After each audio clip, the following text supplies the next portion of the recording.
Hello there. Happy Friday. You're listening to Family Planet 365. I'm your host, Malena Jackson. I hope that you are having a fantastic day so far. It is Friday, so that helps, right? Thank you so much for tuning in every week to Family Planet 365, the only web talk show that is dedicated to lifting up today's families by giving you the tools required to have the best life now.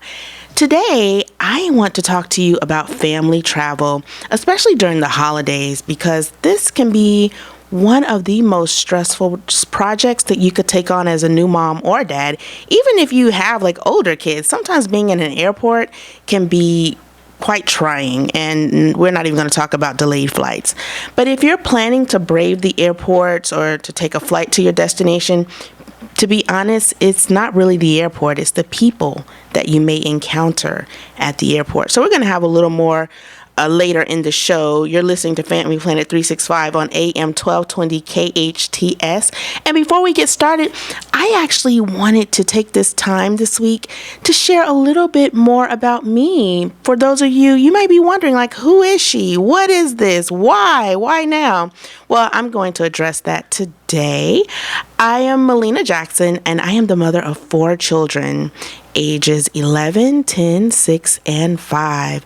And since becoming a mom, it has been my mission to support the well-being of families, whether that's through great childcare support or a cool product or simply leading a support group for moms. I believe that we're all in this together, and when we do take on that role, we support one another and we build better families because of it. But after becoming a mom myself, I quickly realized how vital a good child care support system is to the family's well-being. And after years of contemplation, I created a company called The Nanny Factory. Now, you heard in the commercial that The Nanny Factory is an in-home child care service provider here in Southern California. And I don't ever want you to have to wonder who's going to keep your children while you're away. And I don't want your children to wonder who's going to keep them while you're away. You can learn more by visiting thenannyfactory.com, and be sure to like us on Facebook. I'm really big on that. I talked about social media last week, and like us on Facebook because you'll get to learn more about us and who we are, what we're up to. And we're also on Instagram and Twitter, so do those things. You'll be glad that you did. Now, as far as Family Planet 365 is concerned, Family Planet 365 is an outlet for me to get on here and talk about things that are going on in life, like as a mom, a dad, a parent, what's going on with your kids. I created this show with the intention to explore what it takes to run a dynamic family and how to live an extraordinary, and I like to say an extraordinary life today, not next year, not in 10 years, not once the kids are all grown and gone away. I mean, right now. I believe that as a mom, as a dad, you don't have to put your life on hold simply for the sake of the kids. I want you to thrive now, because you know what? When your children see that you are thriving, you're living your best life, you're living the life that you want, you know what they're going to do? They're going to do the same thing, because children don't do what you tell them to do. They do what they see you do. So just remember that. There was a good quote I posted a few weeks ago about, if you want your child to be a great person, try to be that person, because they're not going to listen to what you say. They're going to watch what you do. Our children are given to us to add to our lives. They're not here to take away the things that we enjoy. So don't put your life on hold for the sake of the children, because it's a disservice to everyone. If you're just tuning in, you're listening to Family Planet 365. I'm your host, Malena Jackson, and today we are talking family travel. The actual topic for today, I like this one. I came up with this just for you. It's called Top Tips for Smooth Family Travel This Holiday Season and Beyond. Now, I know I'm not the only one who's probably heard in the news about, families and moms and dads getting kicked off planes because of the crying babies. I honestly don't think that happens that often. It's kind of like when you hear about shark attacks and you're thinking, it must be a slow news day, because shark attacks happen more often than not, but it just depends on what's going on in the news, whether it's going to be at the top of the hour or it's going to be on the front page of a newspaper. So I say that to say don't believe the hype. It's not as scary as it sounds.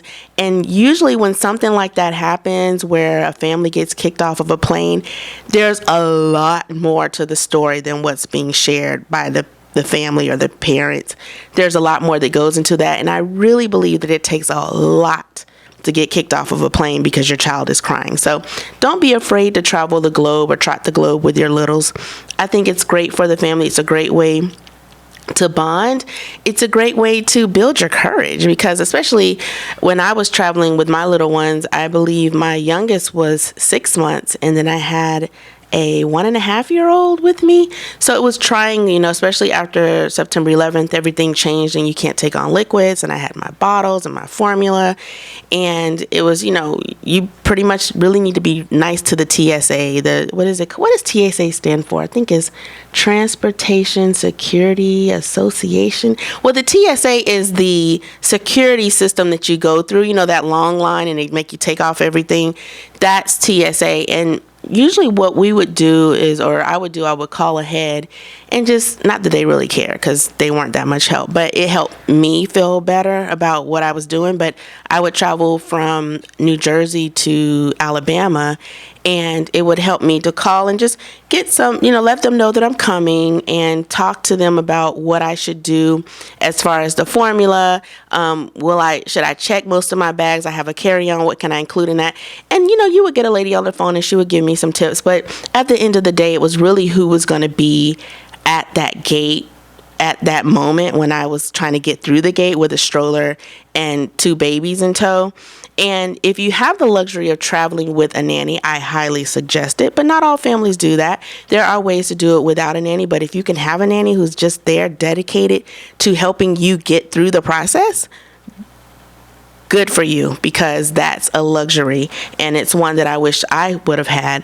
But today we're going to be talking about family travel, and at the end of the show, I wanted to add a different segment. It's called Family Confidential. I'm excited about that.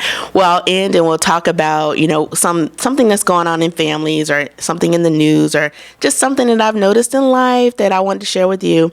So we'll talk about that later. But if you're just tuning in, you're listening to Family Planet 365.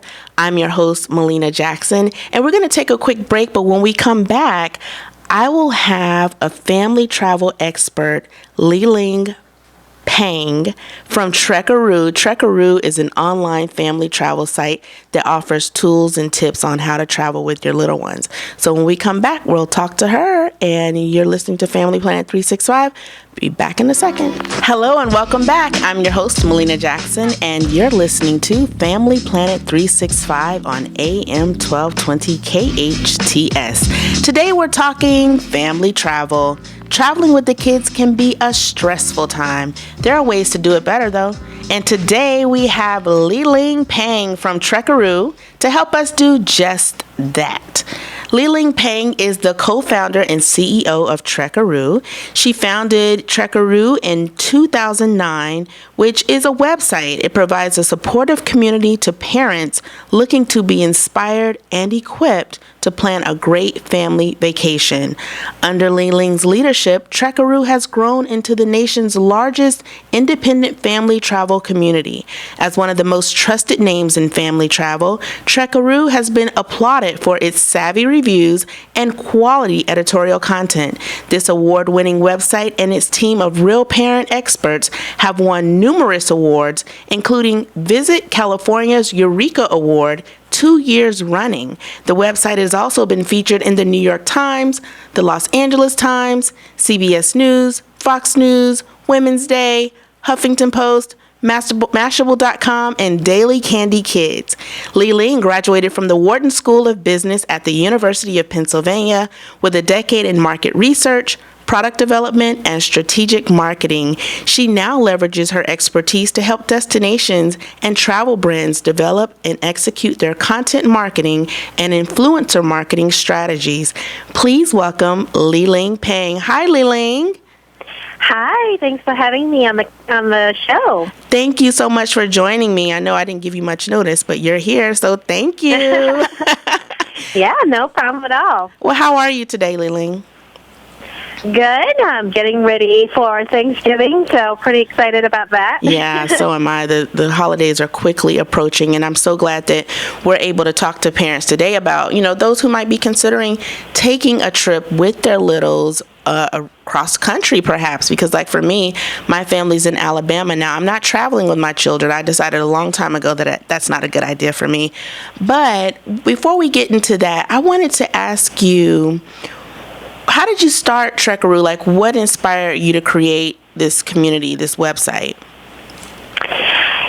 My husband Brennan and I always loved traveling before we had kids, and when we had our children, we sort of thought we're going to keep doing it, even though I think a lot of people who are thinking of entering into that phase of life kind of thing, do all your travel before you have kids. But we really felt like travel had really influenced our worldview and had such a tremendous impact on us that's one of the legacies that we wanted to pass on to our children.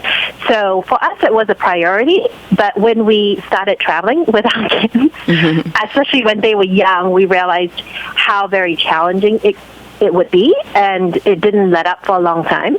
And so we just wanted to create a place where families who wanted to travel with their kids could trade information, because one of the things that we felt really helped us was when we could talk to another parent who had been to a destination that we were thinking of going to, sort of that anecdotal advice from someone that you trust and that has been there and who has kids around the same age that your kids are, when they're going to that destination. It's just so helpful. It just eases all those fears that you have and all those questions that you have. I agree. I love that because it's community. And the name Trekkaroo, though, it's really like it has a ring to it. I love that. Does it mean anything? We would, trekking is sort of the impression of being adventurous, and I think our community has a lot of adventurous families. And we thought the kangaroo was such a great analogy for traveling with ease. So that's kind of the idea behind Trekkaroo. I love it, Trekkaroo. Okay, so Li-Ling, well, you talk about traveling with little ones, and you can go to Trekkaroo to kind of pick the brains or ask questions of other families who may have taken this road before you. What are some things to consider when traveling with children? I think each phase of their lives offers different opportunities, but also different challenges. So just really connecting with your kids and understanding where they are. It's a huge part of it, and I always say that it's about your mindset and allowing yourself to be open to the fact that things are different from when you didn't have children, and being prepared to embrace the differences instead of resisting them. So I often think about how it is difficult when we go on a plane, right? Yeah. But at the same time, seeing the world through your child's eyes, being on a plane can be so exciting for them, and embracing that. So I think the first and foremost is just having the right attitude about, things are different. That's okay. I get that. And in the mindset, just not resisting. Now, when you mention resist, because one of the things I mentioned earlier in the show is in my experience, it's not the fact of traveling with children, it's the people. People can be so unfriendly. And I've conditioned myself, when I used to travel with my little ones, especially if they're crying on a plane. I mean, you really have nowhere to go. I've learned how to not look at them, not look at the people, just focus on the child. So what would you say is the best way to handle unfriendly people or people who are trying to tell you how to handle your child on the plane or in the airport or wherever you may find yourself when you're traveling? How do you handle that? I think part of it is when you do it often enough, you get more used to dealing with all the the factors that can lead to your child crying on the plane. And so, practice, I think, helps a lot, not being afraid to do it the first time and then learning from that. I think, obviously the ideal is to prevent your child from crying, right? Mm-hmm. So one of the big strategies I always employ, even though my kids are now, they're 9, they're 12, 9, and 4.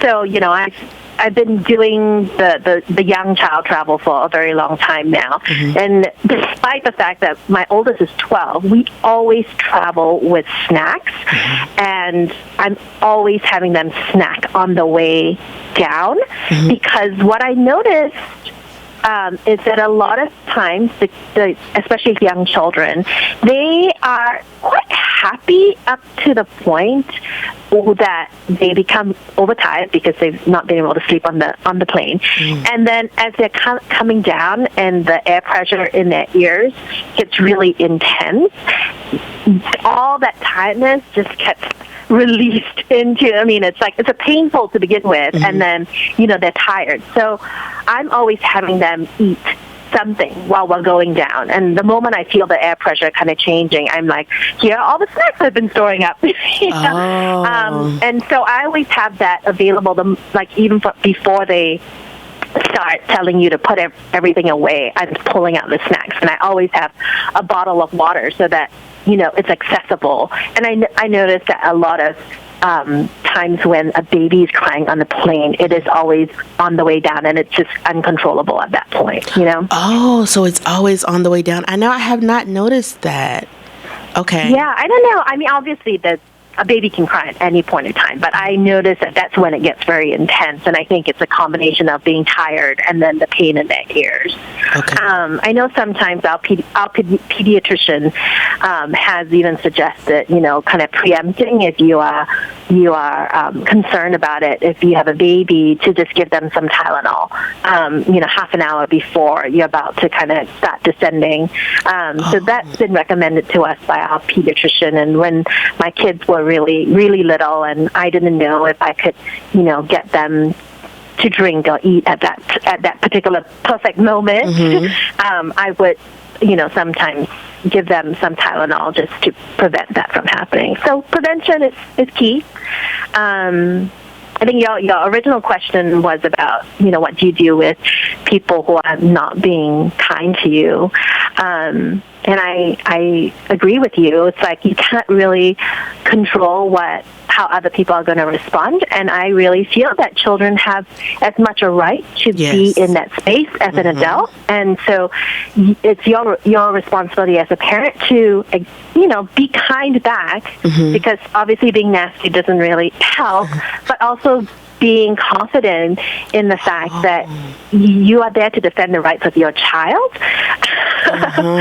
And, I know other parents have been really, they've tried to make a joke out of it, so they preempt it by, apologizing ahead of time. I'm sorry if my kid cries, get some earplugs, that kind of thing, and or giving out drink coupons. I personally haven't gone to that extent, because I kind of feel like most of the time people are actually kind. Okay. Once in a while, I've encountered someone who's whipped around and gives me a nasty look, but I just kind of, brush it off and say, well, there are people who are just not happy. So what can I do about that? That's right. Yeah, I love that. And I like what you said about just not being nasty in return and being confident. Because I think that when they can, just kind of like a dog, they say, how they say animals can smell fear. I think when you do have your children on the plane and they're being unruly and then you don't appear confident, that's when someone feels they can step in and kind of, quote unquote, help you calm your kid down.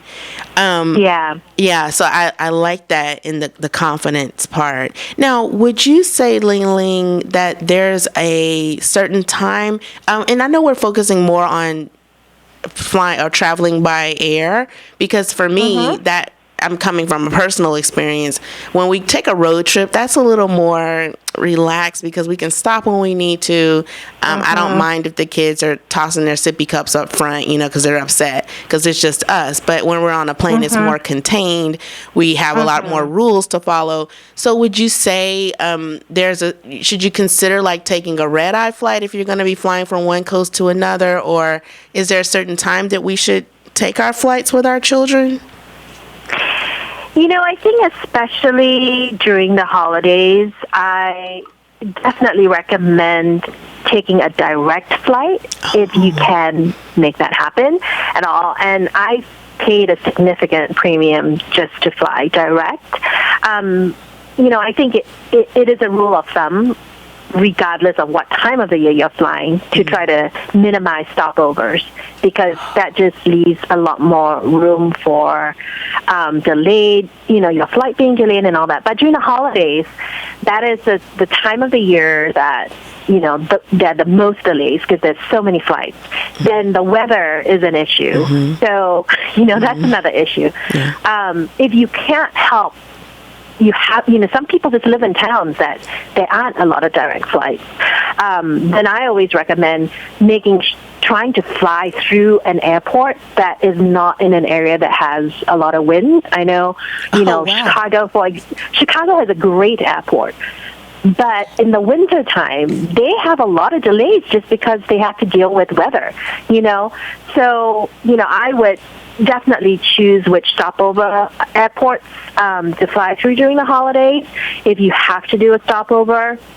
And then also, planning for a longer stopover, even if it extends your time, because there are so many delayed flights, and it's really stressful to try to make it across an airport with children in tow, all of their luggage, and trying to make your connection that you thought you had an hour to make, and now you only have 15 minutes.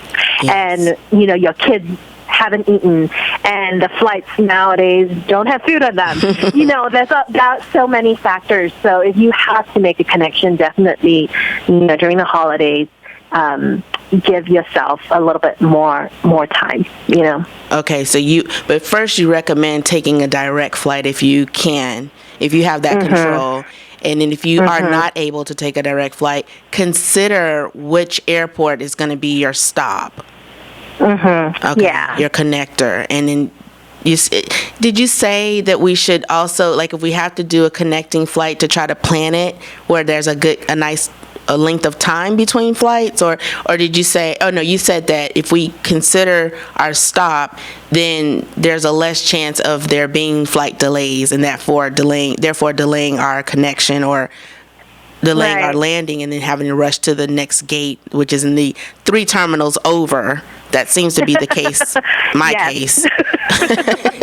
Yeah, I mean, I think, the holidays always make it challenging. Yeah. So, I think you just want to build in a lot more buffer time for each segment of your trip, whether it's getting through security, moving from one part of the airport to another part of the airport.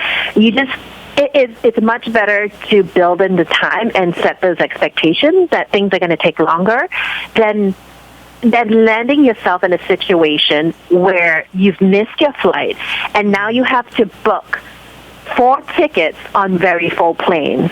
The likelihood is that the result is that you're probably going to end up having to stay over, find a hotel in a already crowded city because, it's the holidays, and then trying to find those 3 tickets. And then, when you get on that next flight, it's like all your seats are like separated. It's just like there's a snowball effect of all the things that could happen if you were to miss that flight. So yeah, during the holidays, definitely plan for things taking longer, so that you're not having to improvise as much on the go. Yeah. And Liling, would you recommend, if you wanted to fly somewhere for say you want to be there for Christmas, should you fly? Is there a certain time of the month that you should fly? Like, I know for the sake of work, you can't leave like on December 10th. That's ideal. But is it safe to say maybe you should choose like a certain day before, or a few days before Christmas to try to fly, or before the New Year? How do you do that? if you want to be somewhere on a holiday? Yeah, I think that the rule of thumb is that the week between Christmas and New Year is it's the craziest time to fly. But really any time the week leading up to Christmas is pretty intense for most airports, I would say, and most routes. That's when people start taking off. And so if you're able to, maybe negotiate to work remotely, with your boss, work remotely for a few days, and so that you have the chance to leave a little earlier before December 10th. That is ideal. Not everyone can do it. I've had fairly good luck actually flying on Christmas Day itself. So, if you have young kids and they actually don't really know too much of a difference, like you might be able to, celebrate Christmas a little bit later, one day later. I don't know. Doesn't work for everybody, but that's definitely an option. Yeah, I like that. And Leland, one last question. What are some things you can do? You talk about being delayed, and especially around this time of year, the weather causes a lot of delays. What can you do when you are delayed in an airport with your children? Like, what are some creative ways to alleviate the pain? Yeah.